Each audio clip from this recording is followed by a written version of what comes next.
Right, I better mute this, otherwise you'll hear me eating crisps. That's 7:45, Chair. Yeah. Good evening, everyone, and welcome to this meeting of Woodley Town Council's Planning and Community meeting, being held today, Tuesday, the 10th of December. Woodley Town Council meetings are now recorded, with recording streamed live and stored on the Town Council's YouTube channel. By virtue of attending the meeting, you consent to having your image and audio recorded for this purpose. If you do not wish for your image and audio to be recorded, then please do not stay for the meeting. For those in attendance, we're not expecting the fire drill tonight, so if you hear the fire alarm, please head to the nearest fire exit and congregate at the fire assembly point by the Oakwood Centre at the front of Woodford Park. Thank you. So before we proceed now with the minutes meeting, any apologies, Matt? Yeah, we have apologies from councillors Guttridge, Horskins, Lewis and Soane. Councillor Horskins is attending virtually and Councillor Lewis indicated he would try to get on virtually. I know he's not here at the moment, but we'll keep an eye out for him. Right, okay. Do we have any declarations of interest? No. Then proceed to the minutes of the Planning and Community meeting held on the 12th of November. These minutes were provided in the full council agenda of the 3rd of December 2024. Those minutes are on page, if I can find it. They're not on a page, they were included in last week's full council. Okay. Right, actions and follow-ups. Yes, we do need to approve that. Has anyone got any objections to those minutes? All those in favour? Thank you. Any against? Anyone abstaining? Thank you. Right, on page 5, we have the actions and follow-ups. All seem pretty straightforward. Do we have anyone that wants to make comment on any of those? Yes, Jude. Firstly, on the 30th of January, minute 165, which is marked up as complete, I just want to clarify, it says the annual grant applicants have been written to invite them to the meeting in January, but that's not what this action was about. It was to invite any of our members who are on the boards or whatever of these different groups to attend. So I just wanted to clarify. I suppose until people put their applications in, we won't know. I'll make sure that the town councillor representatives are all notified if we receive one and invite them to planning if they're not. Yeah. Or if they want to, if there's anything they wanted to chip in. Yeah. And the other thing is, again, same set of minutes, 172. I mean, this is nothing wrong with this note, but about notice boards, I don't know whether any of you noticed, but as you drive into Loddon Park, there's a very nice notice board on the left-hand side of Perimeter Road as you go in, which has never been used. It must be lockable, and I'm assuming it's owned by the management company, and whether it's worth asking them whether we could A, have access, or B, take it over from them. Because otherwise there's nothing else on the park, and it seems a shame, really. So what people do is they sellotape stuff to the glass, but it'd be quite nice to be able to open it up and use it. Yeah. Perhaps you can follow that up, can you, Kevin? Yes, Keith. Yeah, on minute 165, I agree with what June says about the town council reps. Can we, the grant applicants, can we make sure that any limitations of their participation is fully documented and they're fully aware. Because all I'm trying to avoid is if someone has submitted a grant and we're debating it and they're sitting down there, it could be a little bit unruly, etc. But so I don't want them coming and going back, well, what was the point of you inviting us on? We were all ready with all our numbers, etc. I'm not going to tell you what I think any limitation should be, but I think we should consider them and make it crystal clear. 172, the locations, I actually think, June, that is a great location. That's a huge estate. You can see it, it's the road and everything. Could we, if you haven't done it already, send out an email to all councillors and borough councillors, just asking them for any nominations for sites, etc. Because it's one thing for someone from here going around to the whole area. It's another thing when, for instance, yourself and you know that quite well. I know Coronation quite well, so we would have potentially inside information. And my final question or point on 188 before we flip it over. It's great to see that the working group meeting is arranged. Do we normally send any sort of a copy of the agenda to councillors or not? When agendas are issued, they're always issued to every councillor. Yeah. In working groups? Yeah, and working groups. Okay, all councillors receive all their agendas. Okay, thank you. That's great. Yeah, Jim. Yes, just the final thing, but I'm afraid I want to go on a bit, I think. 17th of September, minute 95, and you're following my soul searching about adding value to planning here. And I was down there to produce a paper, which I did actually come and talk to Matthew about. As I say, I'm going to ask your indulgence with this, because I have to say, after 18 months, I've been sort of sitting here thinking, am I delivering any value to planning meetings? And sometimes I feel as though I'm sort of sitting here kind of second guessing what a planning officer would say about something that I don't actually feel that sort of strongly about. So, when we're talking about terracing, for example, I don't know why terracing is a good or a bad thing. I just don't know enough about it. And I thought, what are we adding? So anyway, I went back to our, well, it's not terms of references, it's our duties and responsibilities, and had a look at those. And basically, we've got 4 jobs to do. We'll be commenting on planning issues at a sort of macro level, so your local plan and appeals. Disseminating information and encouraging participation with Woodley residents, making representation to working on planning applications, which we do assiduously each month. And then there's a bit about us taking account of the environmental impact Woodley and adjacent parishes. Not sure what we're supposed to do with it when we've done that, but that's what our terms of reference say. And so I've had a roam around our own website. There's quite a lot of interesting and useful stuff on there. Similarly with the Wokingham site, and then also I've looked back at the guidance for councillors issued again by Woodley Town Council. Had a chat with Matthew and looked at the Woodley design document again, which is the subject of another action. And then, and this was the critical thing, I went on the Introduction to Planning course, which I have to say was jolly good and a bit of a light bulb moment really with some of the things that they discussed. And so just coming out of that, if you can bear with me, there's a few things that sort of findings for me anyway. The first thing, I would recommend the HALP course, which provides a lot of sort of context and guidance.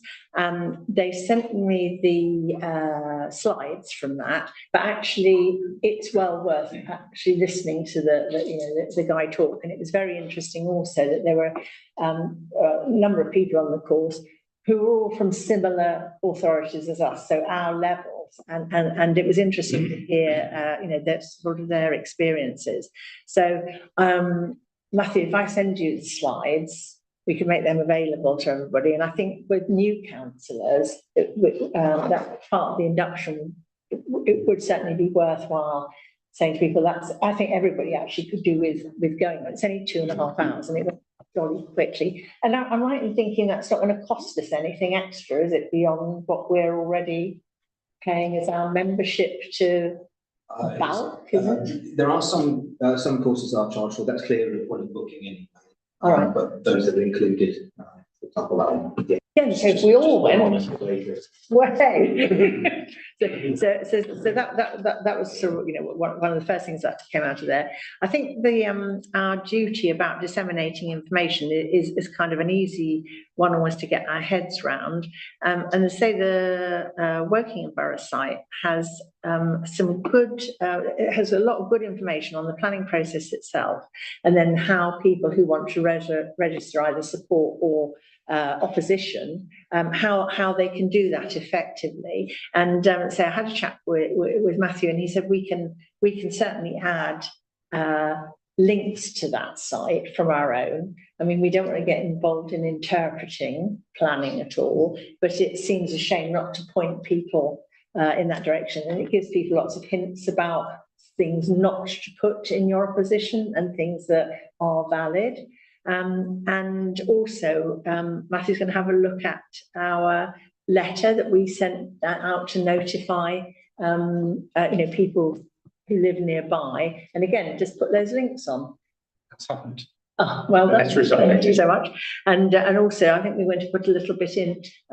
If you remember, I don't think it was the previous Herald or the one before, that we had a little bit in about the role of your ward councillor, and the fact that really, it's your ward councillor you need to go to, for help with this and all that sort of listing and what have you. So it's just really, again, pointing people in the right direction, because it's not our responsibility, but we do have a duty to disseminate that information. So that seemed quite easily resolved.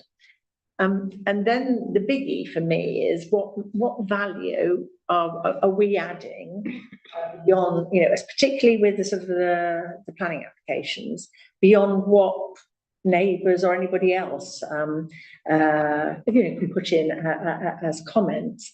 And during the course, again, I was a bit sort of confused. When we have raised objections, and we've been careful to phrase them in ways that link to planning rules or the borough design document or what have you, and it's almost been, well, yeah, but whatever, and we're not going to take any notice of them.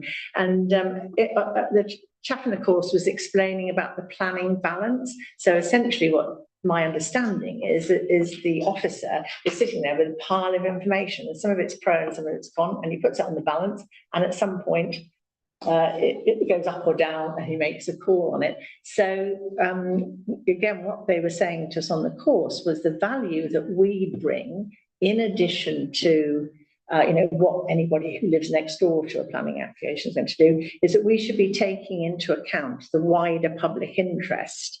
And that brings up another whole sort of can of worms. But I thought, right, okay, I kind of got this. And then I was thinking about, well, how do we know what's the wider public interest, and how do we identify what that is?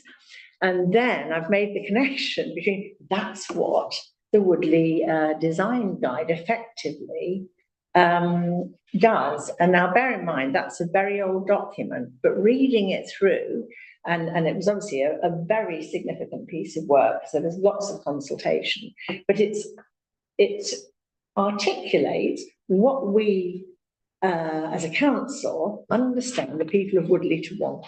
And that's what's in that sort of document. Now, I'm not suggesting we update that, because I think it'd be a massive piece of work, and we've probably got other priorities. But I think we can learn from that, and also perhaps take some of the stuff out of there and put it in our own guidance for councillors document.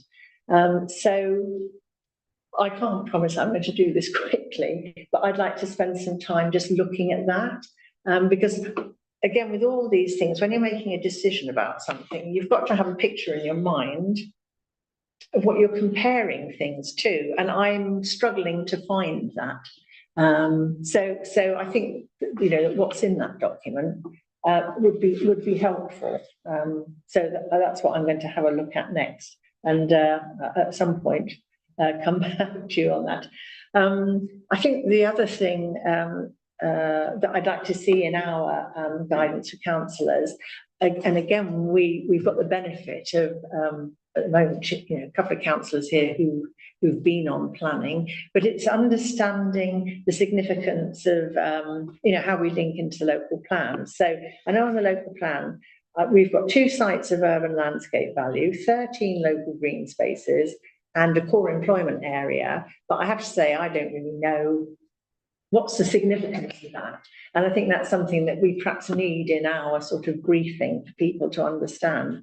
And then also thoughts about things that we repeatedly return to. So I know this committee is concerned about traffic and road safety issues that quite often we feel haven't been taken into account enough by the borough, but I don't think that's a reason not to articulate those things. And I know our last meeting, Carol, we were talking, we had that application in that was losing amenity land. And again, I thought, what's our view on amenity land? What exactly is amenity land, and what's our view? And I think we ought to kind of have a view so that when those things come up, we can refer to it rather than each time reinvent the wheel. And I certainly don't think I've understood the significance of amenity land and why we should defend it. So I think that would be something we could, you know, sort of discuss and come to a view on. And my final thing, as a sort of an action that we could do now, again, I can't remember when it was, Matthew, it was quite recently, we circulated something from as a little sort of pack from the Wokingham enforcement team, which was talking about their work and what have you, and it had a sheet at the end of it, was what the local councils, you know, so the parish and town councils could do to help. And we haven't actually considered that as a committee. And I wonder whether we could put that on the agenda for the next meeting. And it may be that we can't do anything at all, but I think as a courtesy, we ought to at least look at it and consider it as they've, you know, gone to the trouble of producing this report. So that's kind of, you know, where I am with this. But thank you for your indulgence. Yeah, thank you, June. Good. That's really good. Lots of good points there. You want to talk to me after? I'll explain the difference between SULVs and blah, blah, blah, blah. It's a historical thing. I'd just like to see it written down somewhere so that as a new councillor, you could look and say, oh, right, okay, I know what that is. And I absolutely endorse your idea of new councillors. Part of the induction should be not just a 1 hour slot or half an hour slot on planning. It should, from what it seems like, I haven't done that course, it ought to be that course as part of induction, but as a specific, and every councillor should go through it. Most councillors will not end up on the committee because certainly from my experience on our side, you know, getting people, Conservative councillors, to come onto this is like pulling teeth. It really is. I'm bonkers. I've always loved planning. When I was first elected as a borough councillor, I went straight onto the planning committee. I'm considered bonkers because I like the whole planning thing, but I think that's a good idea. Value, there's another piece of value that we do, is we are the only group that looks at every single Woodley planning application. If we didn't do that, I'm not saying you suggested we didn't, but if we didn't do that, then you will find you've only got to look at the comments. Probably 60, 70, maybe 80% of planning applications, even the bad ones, don't have any comments. And the ones that have a lot, so for instance, we take the Headley Road one, a lot of that is stirred up, quite rightly, by politicians, by local activists, etc. And also remember that the Borough Council has repeatedly reduced the area of their leaflet drops. Personally, I think they've gone too far. So they used to do a lot, but the town council have addressed that in the sense that we do it. Absolutely. Yeah. And then the last point is to interesting on balance, picking up the balance thing, and the amenity zone. You suggested maybe we should have a view on that. There's a counter to that, and I'm not putting my hat on either side. The counter to that is, in essence, we are individuals. So, for instance, I have a very, very strong view, almost automatically. Anything that's taking amenity zone shouldn't happen. But I'm probably at the wrong end of the spectrum because there are some amenity. You know, when it's and just nail on his back. There are pieces of amenity land that actually it's locked in, it's gone to waste, and if the landowner or the applicant wants to take it on and look after it, maybe it's an appropriate thing. That's right. It's an interesting question. I think it's quite interesting to just talk those things through, because again, when you're talking about the wider public interest, I mean, that's kind of very woolly, isn't it? And I think we just need to kind of focus down a bit. What does that actually mean? And as I say, if you go back to the Woodley design document, there are a lot of quite, I was going to say generic, which makes it sound as though it's woolly, but there are actually some sort of statements that, you know, we believe this is a good thing and that's a good thing and we like this to be like this, you know, and there's two elements to that. One is, I think it would just make it sort of clearer to us the points we should be reinforcing with Woking. And as I say, even if it doesn't in the end impact the balance, there's also, if you articulate it, then if it turns out that people of Woodley don't actually agree with it, they can come and say, no, that's not what we want to see. But while it's all opaque, and I have to say that's how the planning process seems to be. We look forward, Jane, to receive it.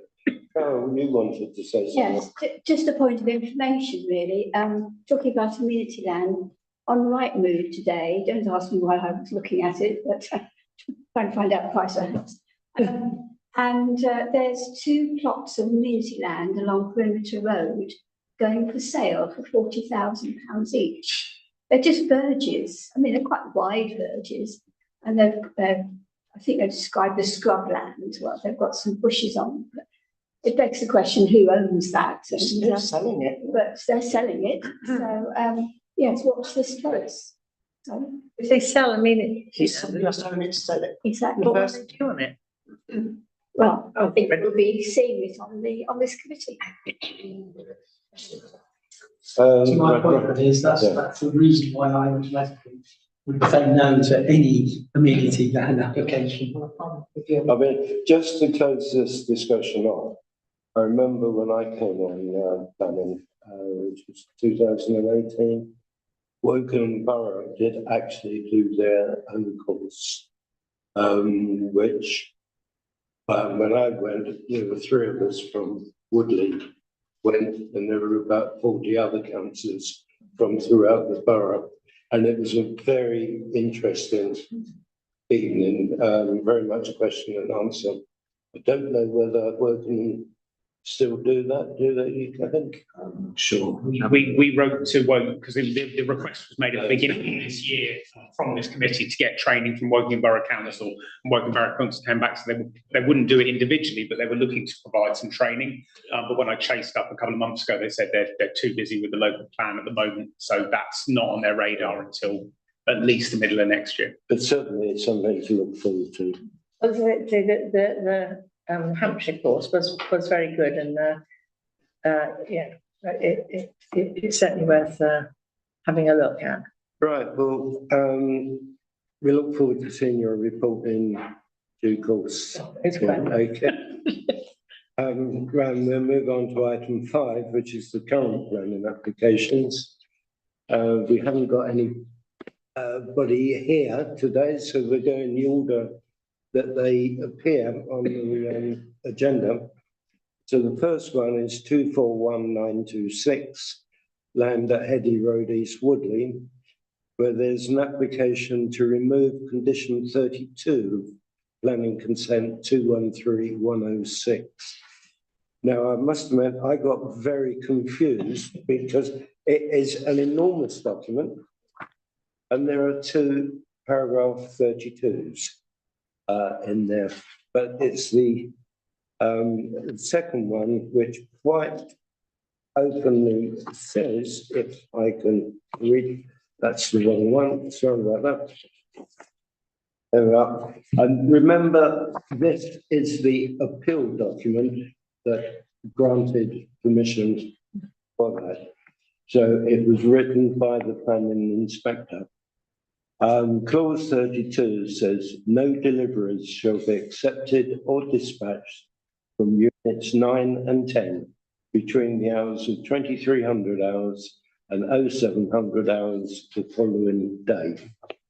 And that is what the application is to remove. My own personal feeling is, I think, mentioned 23 lorries go down Viscount Way every night between the hours of 11 o'clock and 7 o'clock. There's facility for 20 lorries on the planning application. Do we really want to see that increase?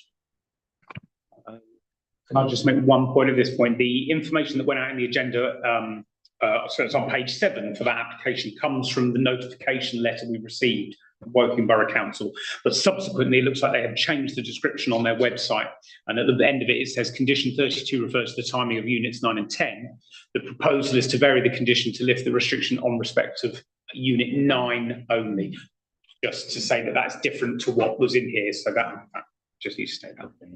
But am I right in thinking unit 9 is the one that backs onto Baker Place? No.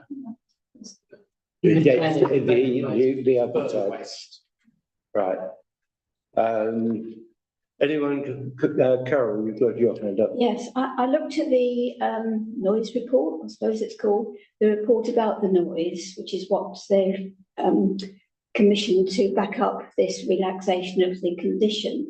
And I've left my agenda at home, don't note, but it says something like they did the measurement and the likelihoods, the likely noise from these lorries during the deliveries would be no louder than in fact, it would be less than the ambient noise at the moment.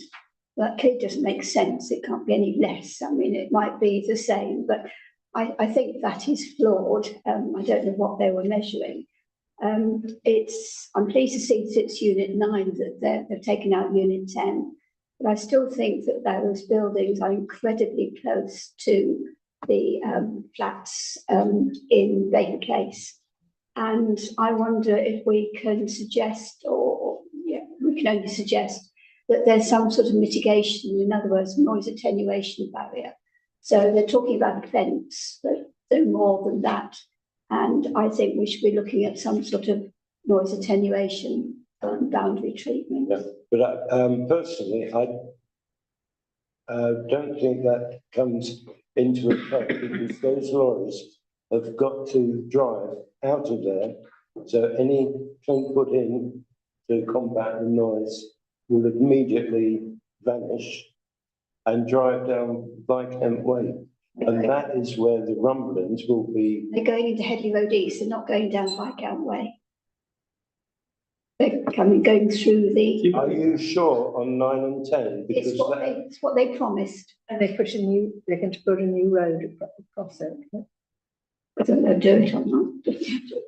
Can I, Jim, no, you go ahead. I just ask a question. So why would the planning inspector put this in if, according to the application, they're suggesting this is unnecessary and unreasonable, but there must have been some thinking behind it. And the other the thing that I noticed in the application, it was saying, well, there are other companies on the site who have 24-hour access, and I thought, well, so is it, I mean, if it's enough is enough, and to me, it just seems, it was there, following the appeal. It was there for a reason, and it certainly is causing an awful lot of distress for the people who are living around there. Right, just a correction. Can you feed back to WEC, the planning offices? You look at it and it looks like there's 64 complaints. There isn't, because every single complaint is duplicated. Yeah, And that, I've seen that many times. I assume it's people send it in. No, it's not. It might be if it was one or two, but not every single. So 30 odd objections are all duplicated. So there's a problem with their system. I think what they're trying to do here, and by the way, I don't think we should. I think we should object to this on the same grounds that we did last time. But I think what they're trying to play is the appeal inspector said 9 and 10. They're now saying, well, we'll leave 10 as is, and 10 is now a sound barrier for 9, which I'm not sure whether it is or not. But traffic, those lorries will come out, and I'm sure they'll go down to the other end, park up because they're waiting to go in. To me, I think this shrieks that we object to this. The noise issues and noise issues and noise issues, and the residents there have had enough. So that's what I would say. Do we have any other opinions on this? So can I take it that we are of a mind to object to the removal of this? Thank you. So we can voice our comments, Matt, please. Seem to be. Right, moving on to 242735 Comet Way, a householder application for proposed single-storey front extension to form a porch. Any problems, anyone? I had no problems with it myself. Okay, so we'll move on to 242835 74 Malone Road. Another application to vary condition 2 of the planning consent of 241071. The condition 2 refers to building detail regarding the roof. And that reads, approved details, the permission is in respect of the submitted application plans and drawings numbered, blah, blah, blah, received by the local planning authority on the 30th of April 24. The development shall be carried out in accordance with the approved details unless other minor variations are agreed in writing after the date of this permission and before implementation of the local planning authority.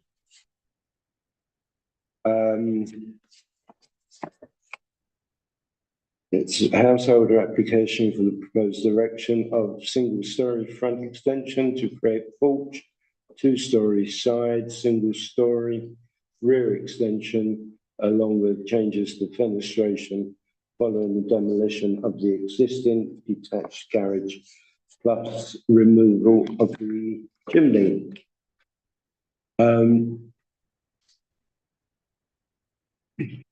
On the plans, the only thing I noticed was there was a slight repositioning of the windows. Chair, that's not what it says here. It talks about building detail regarding the roof.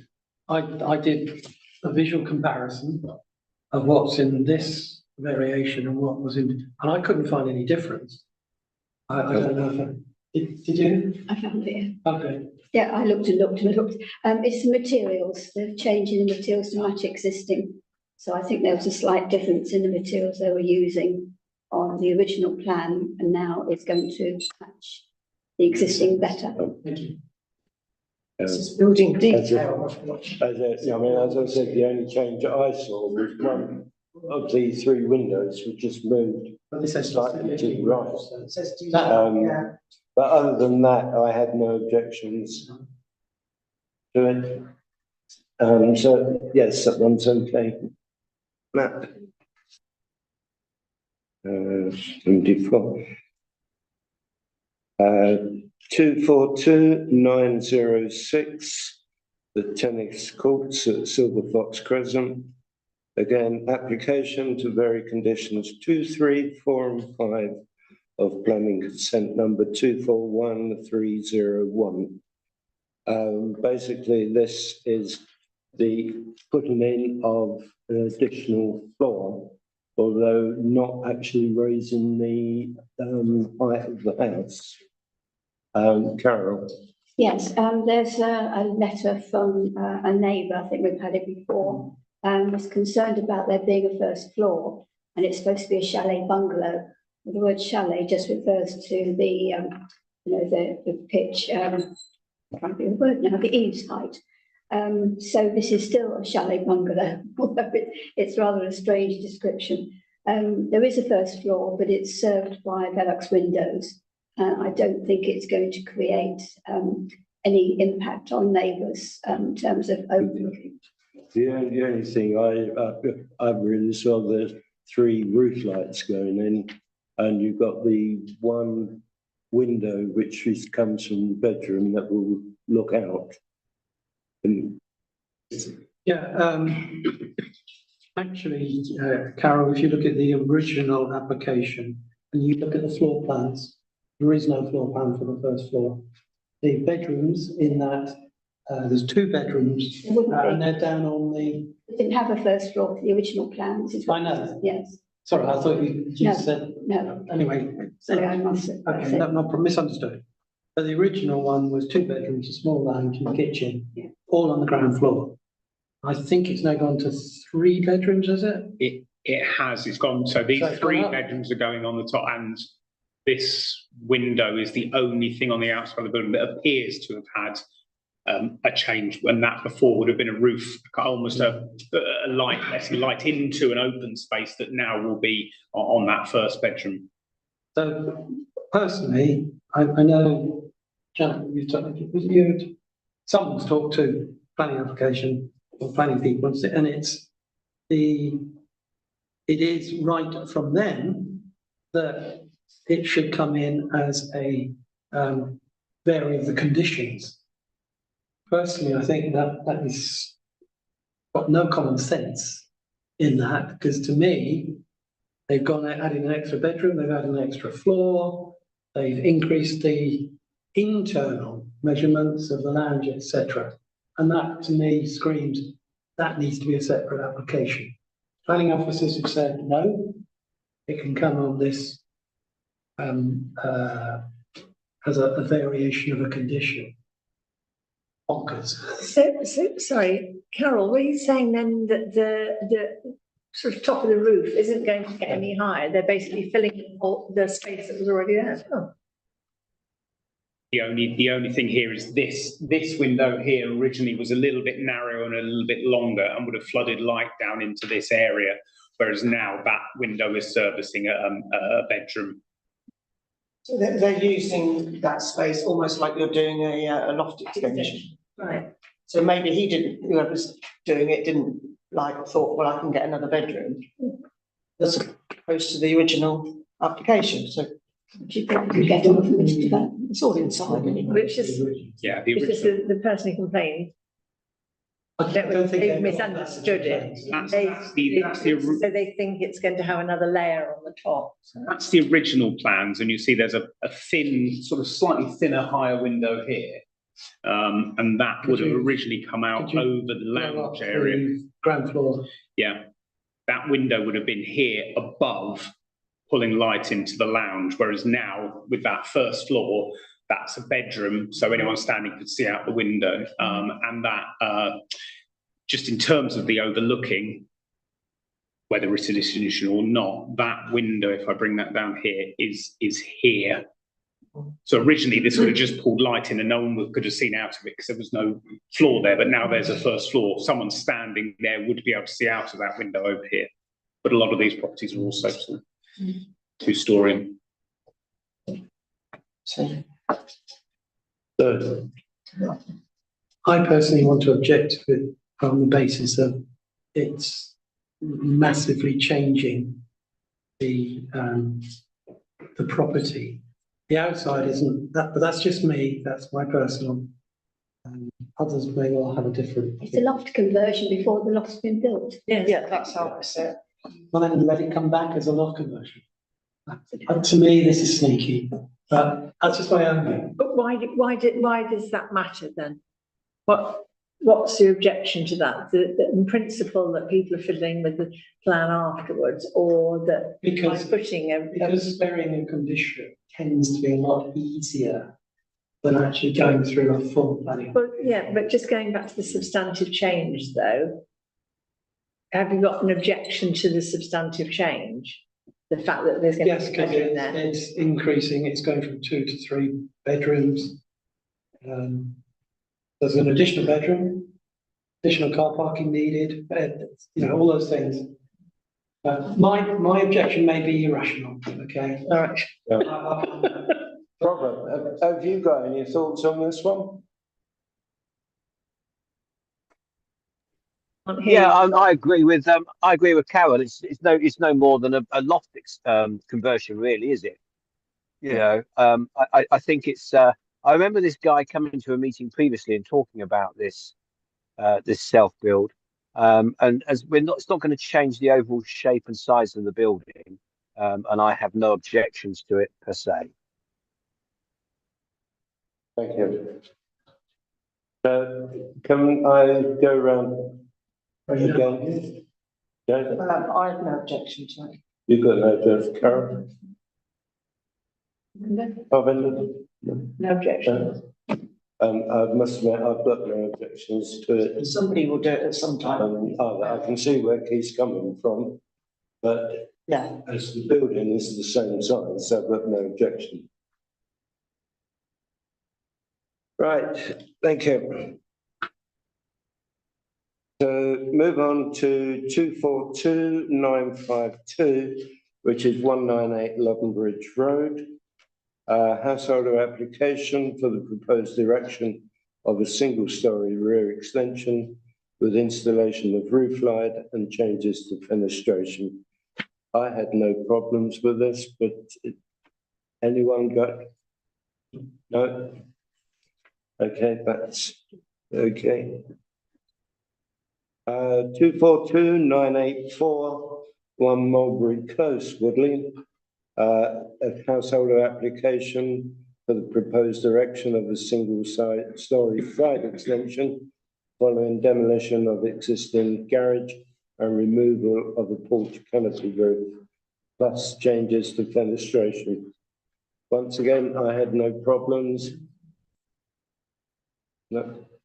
And last but not least, 243032, 18 Eastwood Road, which is householder application for proposed single-storey front and side extension. Again, I had no problems. Right.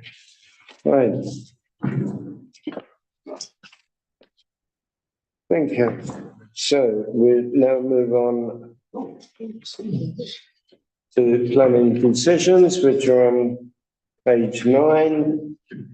The only one there really is the 240758, the land adjacent to Whispering Pines in Perimeter Road, where contrary to our recommendation, it was approved by Wakeman. And their responses are beside it. Everything else is approved very much what we've said. Item 7 on the agenda are for notification, the tree preservation orders. On Hill Close, there's some five lime trees with the canopy to be lifted. Fairwater Drive, one round, one silver lime, and 2 beeches. The 2 beeches are to be cut down together with the round. And Badger's Rise in Woodley, we've got a sycamore and a mixed species group. Item 8, we've got the report on page 11 of the Wokingham Borough Council Community Governance review. I don't know whether everyone's had the opportunity to read that. Any thoughts at all? Carol? Yeah, it says that we're to consider the terms of reference, but as I understand it, those are going to be published next year. So I'm a bit confused. Yeah, the draft terms of reference that are included here were circulated to the towns and parishes to try and obtain some feedback before they're formally published on the 23rd of January. I did ask clarification of what they were looking for. At this stage, it's literally just that. If there's any comments on that, I would appreciate it. Doesn't actually tell me a great deal of information because none of the proposals. More information was circulated in the Borough Liaison meeting, which had some kind of ideas really in the draft proposal about some changes in Roscoe and Hurst and Willis's. And those would be presented with the set of the reference. They didn't seem to be it didn't seem to be terms of reference. It seemed to be a description of the process, which is fine. I think the main time we get the opportunity will be after the 24th of January. My understanding, I mean, as I say, I was looking for something a bit more forensic, I think, but it's basically a list of the things that they can consider. That's my understanding of what that was.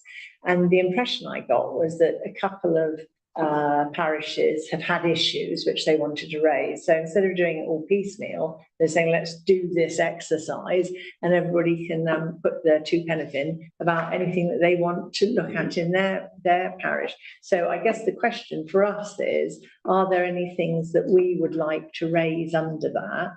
My understanding is we'll have until I think it's the middle of April to feed that stuff in.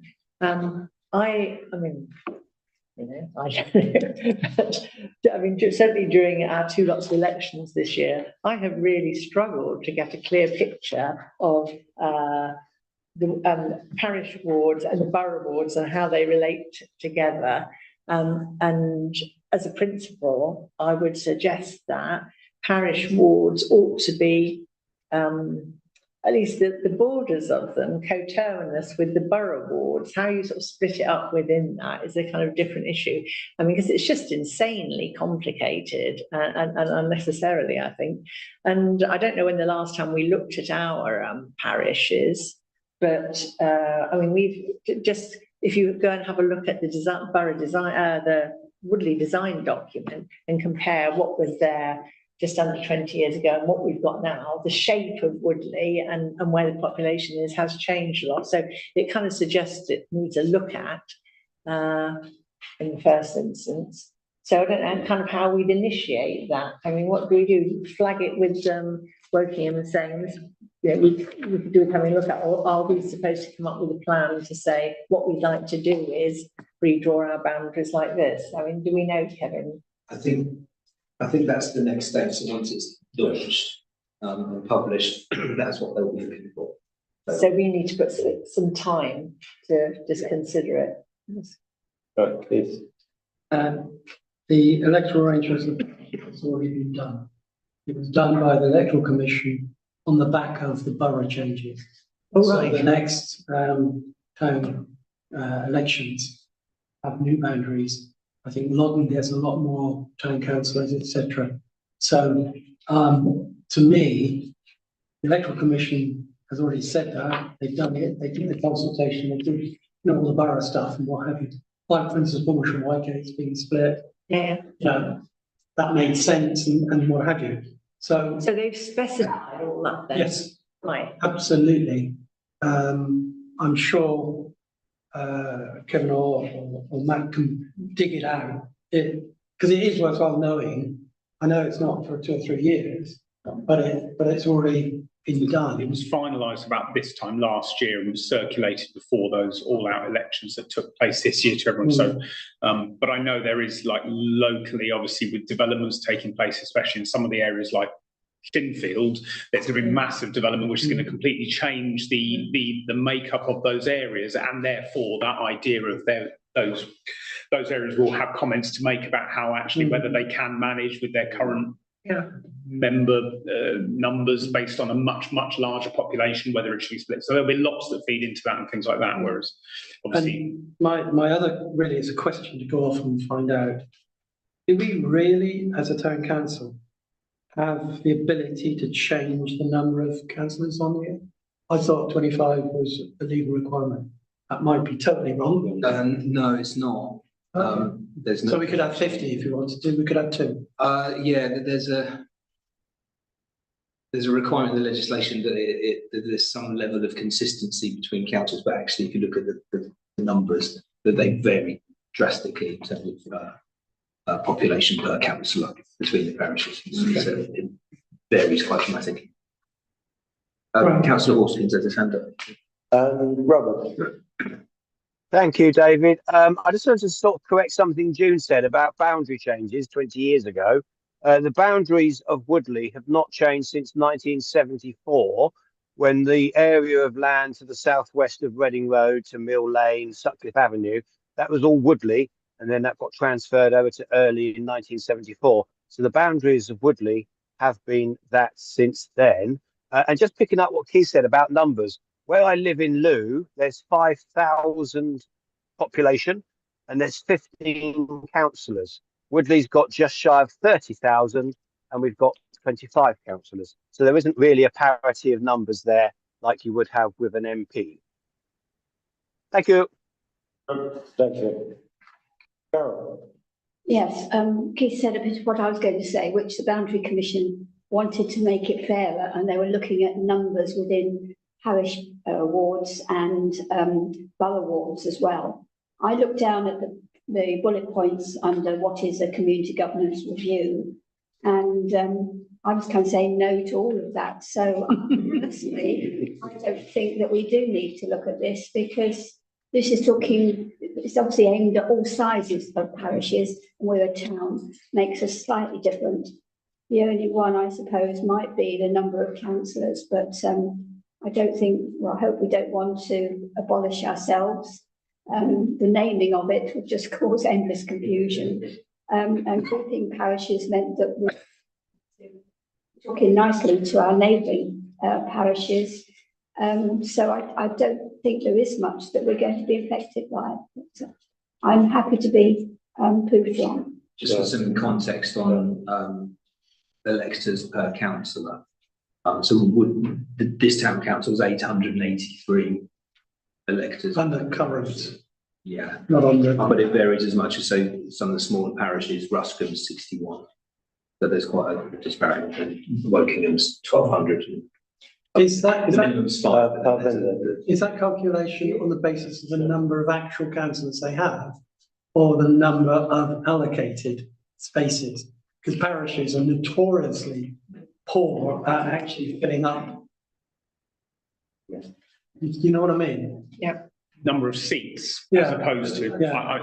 I'm sure it's probably the number of seats. That would make sense. Could you please better explain how it works, the ordinary year of elections? If there is any changes about that? It means the like the previous one, the Wokingham Borough, it was like, this is if someone would for 4 years, then 3 years, 2 years, 1 year. So there is any changes in the years or something? Is it standard how the? I would have thought they're trying to differentiate because the borough elections in May were effectively a one-off because of boundary changes. So we're now back to the normal process, and that would be my interpretation of what an ordinary one is. It's excluding the ad hoc. Yeah, because the legislation stated, I think when it first came in for the election division, there was a specific date set. I think it was in the 70s, and then it said after that an ordinary election would be every 4 years. So that's how it was stipulated. Obviously, the change of borough boundaries required them to do an all-out election this year, which not all changes across the country would have had, but because not all boroughs elect by thirds, but those that do will have had an issue where they've had to done an all-out election and then stagger it in. But then it will be every 4 years as standard across. And one more, because I understand because everyone is struggling, especially after COVID, because everyone is like cost of living and these all are. So there is any stage where the borough and the local government, the election commission or whatever is that they are looking after the one that all elections be together, so they can save time and they can save the stuff as well. I think the two options that are certainly in the borough is what they call all outs, which is what we've just had, or thirds. So someone gets elected in year 1, then some different person gets elected in year 2, year 3 is a different person, and then it's fallow, and then you go back to the year 1.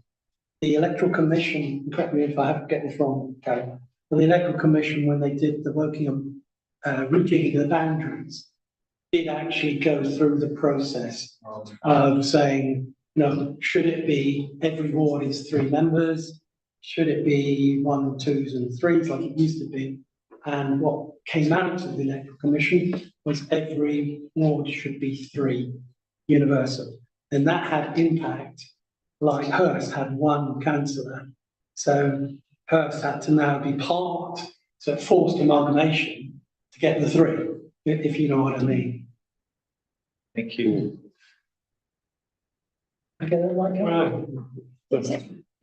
But something for us all to think about over Christmas, 24th of January. Don't hold your breath. Mind you, a nice glass of whiskey with it, that'd be good. Right, moving on to item 9, we've got transportation and highways. Have you got an update at all doing on the community street work? We won't be doing anything now before Christmas. A combination of the weather and also the fact that we can only go between dawn and dusk is now 4 o'clock. It's sort of limited bit, so we'll pick up again in the new year. Yeah. Any highways issues at all? Any progress on the crossing outside the Oakwood Centre? No, so I chased up Woking Highways last week and got a response today saying that they wanted it to be sooner. They had some internal struggles which have made it, they couldn't explain exactly why, but basically they think it won't be any time before spring.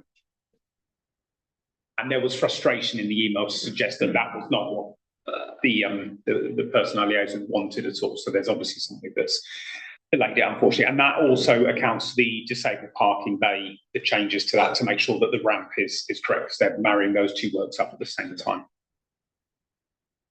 Right. Item 10, community issues. To highlight and discuss any recent community issues noted by members. That was short and sweet. Parvinder, sorry. The community issues, do we have anything special this Christmas for like if we see the local community, like if people who they can't afford for the food or cost of living and these all, there is anything we are doing special in our Woodley Council in this Christmas? Not that I am aware, other than published events. Yeah, there's nothing the council's doing specifically. There's plenty of charities, Charities, care sheds, like Woodley Volunteers are doing a reverse advent calendar. Share, I think, is another one, isn't it? We have a link visiting tree scheme. Is it on our website, right? The Open Centre, so that allows people to kind of register and buy gifts for people in need. So we kind of support them by letting them put that tree here. And of course, the Borough Council's got a duty of care. People in that scenario.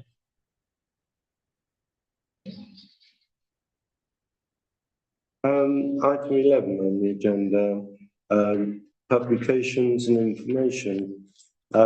Just to note the receipt of the Belp newsletter, which was sent to everyone, Promise Inclusion newsletter, and the ME2 Club newsletter, all sent out to everyone in November. Item 12 on the agenda is future agenda items. Does anyone have any items they want added to future agendas?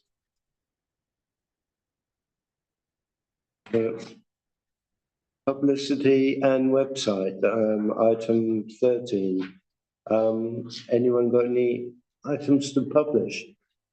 I don't know whether this will work, but on the Wokingham Traffic and Travel update on the 5th, they've got a little article on e-scooters, and I know that's a bit of a hot topic in Woodley, and you know it has links out to sort of legislation, but it actually says to parents, if you're thinking of buying your kids one of these, be aware that if they use it on the road or on the pavements, they could have it confiscated. And I just wondered whether we could kind of lift that and or put a link to it on our site. Where is that, Jean? Sorry. It's the Wokingham Traffic and Travel update. I can ping you it. Yeah. There was actually a photograph on the social media this week. I think it was from Reading Borough Council, and there's a lorry load full of scooters. Right, item 14 on the agenda. Let's save the best for last. The enforcement notices, which are on page 13, and the enforcement closures on page 14. Only one there really, 7 Wood Way, someone running the business. And another garden building. Yeah. Once a month we have one of those. Interesting enough, on the closures, the top two, one comment where 72411 Road has just gone through. Yeah. Yes. So it looks like that roof changing material, they probably wouldn't have done it. Because that's what the enforcement. Yeah, voluntary from plants, allied bakeries. Right, yeah, some of those motifs fascinate me from time to time. But anyway, thank you everyone for coming this evening, and I will formally bring the meeting to a close. Mr. Chairman, could I just wish everybody happy Christmas? Yes. Yes, happy Christmas, everyone. Happy New Year as well. And from myself and from Bill, who's currently